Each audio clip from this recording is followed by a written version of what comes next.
families of over 200 of the victims of Shipman were still seeking compensation for the loss of their relatives. In September of 2009, letters that Shipman wrote in prison to friends were sold at an auction, but following complaints from victims' relatives and the media, the sale was withdrawn. So they have something called the Shipman effect. The Shipman case and a series of recommendations in the Shipman Inquiry Report led to changes to standard medical procedures in the UK, now referred to as the Shipman effect. Many doctors reported changes in their dispensing practices and a reluctance to risk overprescribing pain medication, and it may have led to underdescribing. Death certification practices were altered as well. Perhaps the largest change was the movement from single doctor general practices to multiple doctor general practices. This was not a direct recommendation, but rather because the report stated that there was not enough safeguarding and monitoring of doctors' decisions. And certainly in the United States, it's not that way.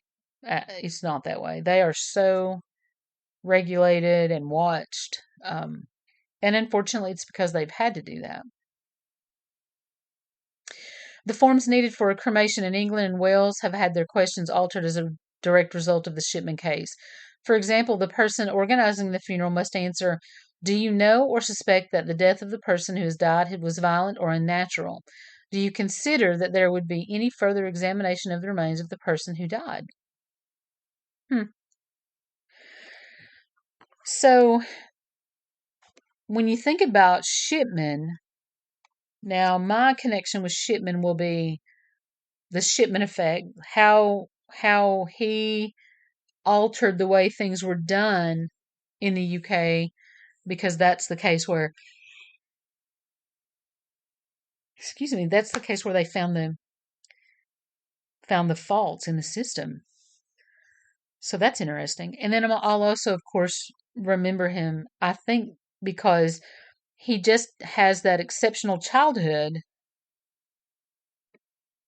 that by all accounts would be normal and be not someone at risk. So the only reason that I can come up with is the death of his mother. And to back that up, I would just argue that, he killed his victims using the same medication in the same way that he watched them administer his mother's morphine. And there's something about that. It would be so interesting to talk to him about that and see what about that maybe triggered you. I would want to know, but I haven't found any other information in depth about him. So interesting for sure. All right, then I want to talk just briefly about the yoga study.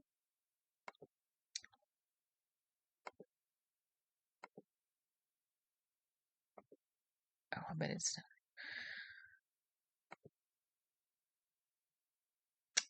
Okay, so the name of this study was actually Integrating Yoga in the Classroom for Cognitive Stimulation for Self-Regulation and Attributional Retraining. So when we talk about cognitive stimulation, you're just talking about activating the brain. You're stimulating the brain, the thought process. For self-regulation, and when we say self-regulation in response to elementary students, you're talking about their ability to function, quote unquote, normally. Can they control their behavior? Can they stand in line for 2 or 3 minutes without touching someone else? Can they sit at their seat during learning time or sit at the circle rug and be able to attend to their work without distraction? Do they listen to rules? Do they follow rules? Do they catch on with things very quickly, but then have a hair trigger temper and get frustrated? They're not able to regulate emotions. And then, of course, attributional retraining. That comes from Uber's study at NYU. And, of course,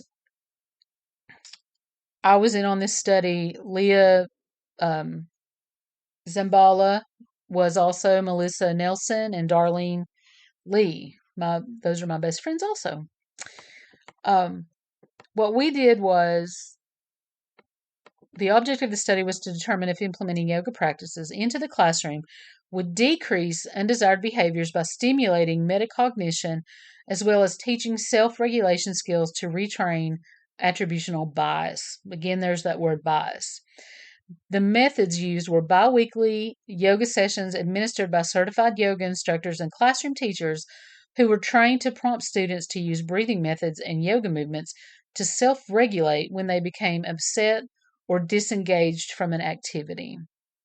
Data was collected weekly by the teachers and assistants who kept a tally of undesired behaviors. At the end of the 6-month study, data showed an 87.5% decrease in undesired behavior and a 500% increase in their engagement. Powerful, powerful numbers. That can literally change that can change a child's life. It can. And it doesn't have to be yoga. And that's what I've mentioned many, many times. We know that yoga has become a common practice among Americans in the last decade or so, and a multitude of studies have been published touting the benefits, which include improving resilience, mood, and self regulation skills pertaining to emotions and stress. In fact, Hagen noted that the evidence of yoga practice among children indicates improved benefits in concentration, stress alleviation, self awareness, consciousness, self regulation, and behavioral and emotional maturity, and self-confidence in everyday life. And we did see that in our study. We saw that what we were doing actually supported Hagen's study. And that's really very common in education, in medical field. You can find a study that hits everything that you are wanting to find out. And you want to just see, yes, your study, this is what you came out with by doing your study. And I want to see if I repeat your study, if I duplicate your study, do I get the same results? And then if you do get the same results, then that is a very, you can generalize that information over a large group population. But if your results differ from Hagen's, then you would have to look at what factors were there mitigating factors that may have changed the outcome. If everything's equal and they have different outcomes, there is somewhere in that process is a mitigator. And all I mean by that is you don't get the same result because something different happened. And you're dealing with individual human beings, and no one is the same as the next person. So in order for us to generalize these results, we had to make sure that they aligned with information. Actually, we were actually seeking to see if it would work based on the research that we had already done. This is all great. This is great information. These were things that were very interesting, things that we knew might make a difference. But by doing our own study hands-on, now we know for a fact that it does work. And the more, this type of research that you put into the body of work for, metacognition and interpersonal relationships and attributional retraining, all those things, the more data that supports it, the more you can generalize it. And that's true of anything. That's how they do medications. They'll do those huge studies. Excuse me again, I swear. I don't know why I'm tired. They'll do these huge studies on this medication, and like the vast majority will be fine, and they'll just label the most common side effects. If that's the case, then it can be used. It can be used, nationally in the United States. It can be if it's approved by the FDA, and the FDA technically should only approve medications who have limited side effects, and the benefit of taking the medication far outweighs any downside because of the risks, because of the side effects. And if you watch any TV at all, you've seen a million commercials about all these different medications, and they always say that you have to consult your doctor, and if you have any of these side effects, stop taking it immediately, blah blah blah. That's what that's talking about. Yes, it's released to the entire nation, but there's a small group in our study that had these issues, and you may be one of those. That's what that's about. So we were trying to seek the same information with yoga and support existing data that we had learned about. And the reason that, this was picked up, by Harvard, the metacognition conference that we attended and presented at, was because it does focus on metacognition and, that growing of the gray matter in the frontal lobe and all those things. So it was a momentous conference, very eclectic group of people. It was international, and everything in there had to do with movement and brain development and how to manipulate situations to increase that metacognition. There was so many different things. We didn't get to see all of the presentations, of course, because there's not enough hours in the day, and they had sessions going all day long, and they weren't repeating those sessions. So if you went to one session, you were going to miss another.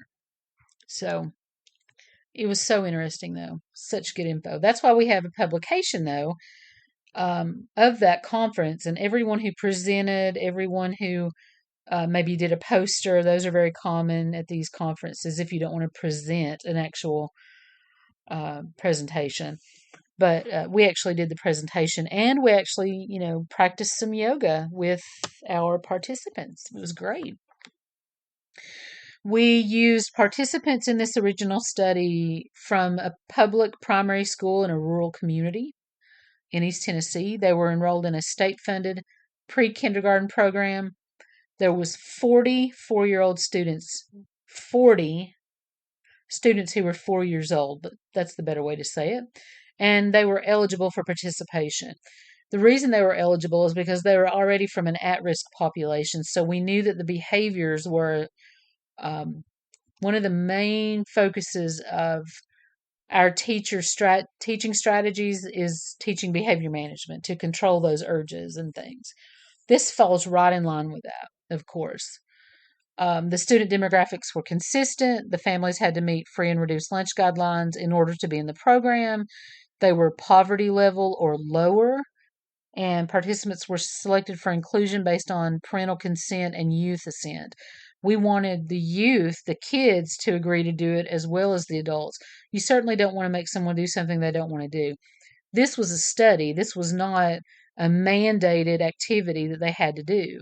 So if we had a student that said, the IRB, that we have to, if you're going to do any kind of research that deals with a human being, you have to get an IRB. And that, of course, my IRB came from Shawnee State University, and you have to meet certain criteria. You have to get permission before you can collect data. Any of that has to be done to ensure that we aren't misusing humans or that what we're doing is not detrimental to them. And so the IRB determined that yoga was not going to be a detriment to these children. However, yoga can also be